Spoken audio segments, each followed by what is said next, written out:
Larson leads his first ever dirt late model lap here tonight. Unbelievable, but Brandon Sheppard is right there.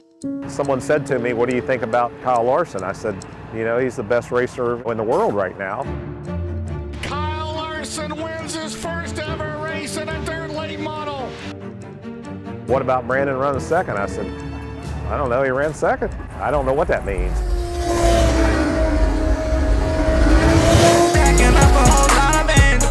Brandon Sheppard has a knack for winning big money races. I've said it before, it's the best team in the country. I think he's over $2.5 million in earnings. Not bad for a bunch of dirt racers. That's why he wins so much, and that's why he's making so much money, is because he is always there. It's the best team that I've ever put together. Brandon Sheppard becomes the second winningest driver in Dirt Track World Championship history. Stacking up a whole lot of bands. I got the paper, I'm stacking the bank. When you're on the road with the same group of guys for a long period of time, it definitely gets tough at times, but with us, you know, we all get along so good, and we all are great friends. Looking back at 2017, when I found out he was going to drive for us, because I didn't know him that well then, and I was kind of like, oh, okay, you know, we'll win some races, I guess. I don't really know, you know, to be where we're at now and to see him mature, it's been really cool. I'm glad I was wrong that he was, you know, might win a few races. You know, it's the best team that, you know, I've ever put together. There's one guy that gets out in victory lane, but it takes everybody. They've been together now for 4 years. Mark, myself, and Shep, we all know what needs to get done on the race car day in and day out. It doesn't matter if we're on the road for a month and a half. It doesn't matter if we're on the road for just a weekend. When I'm at the track and it's race time, like, you know, we're all hyper-focused at that point. This is my job, this isn't my hobby, this isn't my weekend getaway. To quote Turbo, you're in our locker room. I mean, they don't like to hear it, but we're here to win. We go to win, and it's our job to win. The beginning of the year kind of sets the bar for the rest of it, so we definitely go into speed weeks in Arizona, you know, high hopes and high expectations.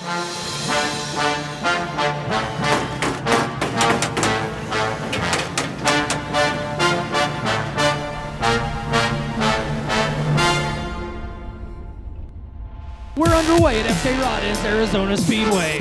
Brandon Sheppard trying to go back-to-back victory lane. He is 2 laps away from making it a reality. He won $5,000 on Sunday night. If he wins tonight, it's $5,000. If he can win one more, he's guaranteed a $10,000 bonus. If he can win 2 more after this one, he's guaranteed $25,000. If he can win them all, he can get a $100,000 bonus. The white flag waves. Your winner here tonight, Brandon Sheppard. Yeah, I actually got the call a couple weeks after Speed Weeks. That's when all this stuff kind of started to pick up, and nobody really knew what was going on. Yeah, it sucked, you know, being shut down there for a while or whatever, but, you know, this is our job and everything. There was a point when COVID hit that we didn't even know if we was going to get on a racetrack. I didn't know when we were going to go back racing, so I knew I had to do something to make some money until we could get going again. And I worked for that whole period at my family's scrapyard. I was out in Oklahoma visiting with some people, and Mark said, hey, we got to get back, it's time to go, and we kept everything ready to roll, and when it was time to go, we were ready to go. To actually get on a racetrack, 46 days you just said after we got shut down, that was pretty incredible. When we first came back from the break, we went down to Golden Isles and we struggled a little bit. All the guys got to work and we, you know, all kind of put our heads together, and that Davenport weekend was really the weekend that we turned it around. We are racing at Davenport. Here comes Sheppard up top. Now the crisscross move by Sheppard. Brandon Sheppard at the light takes the lead with 1 to go. That weekend at Davenport against Ricky, that was a really awesome race. Martin will take the lead away from Sheppard. They touch coming on to 2. Sheppard to the outside of Thornton. He's going to try and pin him. It's going to be a photo finish. Checker flag at the line. Who would have known who won that race, you know what I mean, if there wasn't for transponders and whatnot. And they show Brandon Sheppard as the victor. We won both nights that weekend, and that weekend kind of got our confidence back up and shot us into the rest of the year. Took some time to get back into the swing of things, but I think after we got racing week in and week out, we were pretty good. I would have never guessed that we would have been racing 85 times. Feel the thunder for the Silver Dollar Nationals in Nebraska. That's a race that I've wanted to win for a long time. I really like that track, and we've ran second in there a few times, ran third once. Brandon Sheppard has a knack for winning big money races. He does it again with the win, $53,000 richer in the Silver Dollar Nationals in Nebraska. I think our game's on no matter how much it pays. You know, I feel like, you know, we're giving it everything we got. Brandon's one hell of a driver. He don't ever put himself in a bad situation. He's just very rarely he's not in a position to win at the end of a race. So he's not ripping the decks off the thing like some guys and stuff like that, but you know, that's why he wins so much, and that's why he's making so much money, is because he is always there. Brandon Sheppard, I feel, is one of the cleanest drivers in the country, because we went in the corner side by side and we never touched. I never had a team where I had enough positions covered where the driver could just be the driver. And during the week, you know, his job is to watch video and all that stuff, and it puts him in a unique situation where he has an advantage. This year, as far as, you know, there's guys like Overton that were really hot and then got cool, and Jimmy Owens that were hot and cooled down a little bit then too, but B-Shep's just been there all year long. Larson leads his first ever dirt late model lap here tonight, and side by side, Sheppard on the bottom, Hudson O'Neal on the outside. Oh baby, the future of dirt late model racing looking great with those two. They're side by side out of turn number 4 at the line. Too close to call.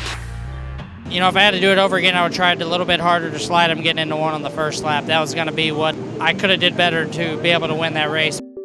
They knew that I knew, you know, my team knew that I messed up. That's one that I wish I could do over again. Now for Sheppard, will take the second spot back once again. Kyle Larson's a great racer, and it's like someone said to me, "What do you think about Kyle Larson?" I said, "You know, he's the best racer in the world right now." "What about Brandon running second?" I said, "I don't know. He ran second." I mean, does that mean he's second? I don't know what that means. I don't think about things like that. You know, he's a really good race car driver, and I needed to go out there and do my job.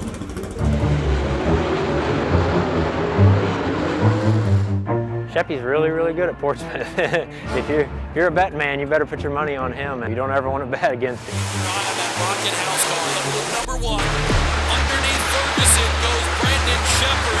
Move him up a spot, Ricky Thornton. I really tried to, you know, take my time and pride myself and get better at the 100 lap races. Brandon Sheppard says, I can run all of them. Threads the needle. It's always something when I first started racing that I wanted to be good at, was the longer races, and it took me a long time, and I got beat a lot, you know, going all in big races.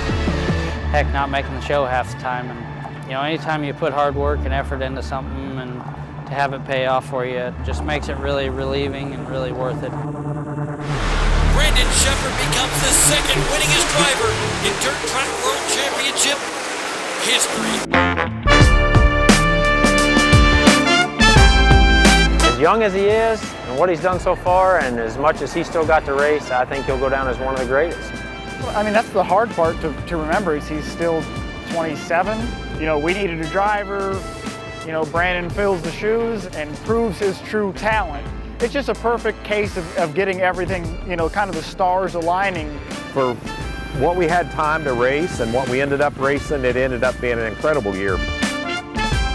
You know, it's something you don't really think about until the end of the year. You know, your whole year's stats. You know what I'm saying? It's you know, we just kind of, you know, play it night by night and keep digging as good as we can. And at the end of the year, when we get to hear results like that, you know, we know it paid off. And especially, you know, at the start of the year when we didn't even know how much we were going to get to race. I hope Brandon races for the next 30 years, and if he does, he'll go down as, you know, one of the best that ever drove.